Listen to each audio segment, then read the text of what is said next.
భయంకరమైన వర్షం పడినా, గంగానదికి వరదలు వచ్చి ముంచెత్తినా, గత 3000 ఏళ్ల నుంచి ఇక్కడ ఒక్క సెకను కూడా ఆరకుండా వెలుగుతున్న మంటల రహస్యమేంటో తెలుసా?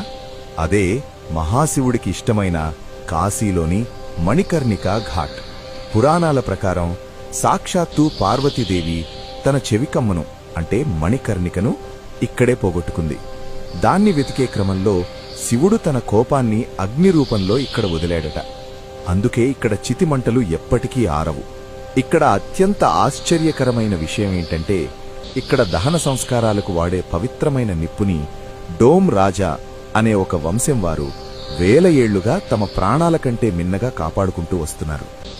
వాళ్ళిచ్చే ఆ నిప్పుతోనే ప్రతిరోజు ఇక్కడ 100ల కొద్దీ చితులు వెలుగుతాయి.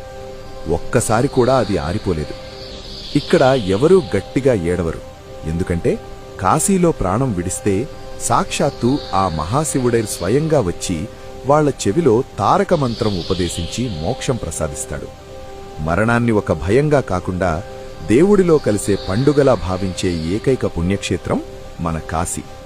మరి మీ జీవితంలో ఒక్కసారైనా ఆ కాశీ విశ్వనాథుణ్ణి దర్శించుకోవాలి అనుకునేవాళ్లు కామెంట్స్లో ఖచ్చితంగా హరహర మహాదేవ్ అని టైప్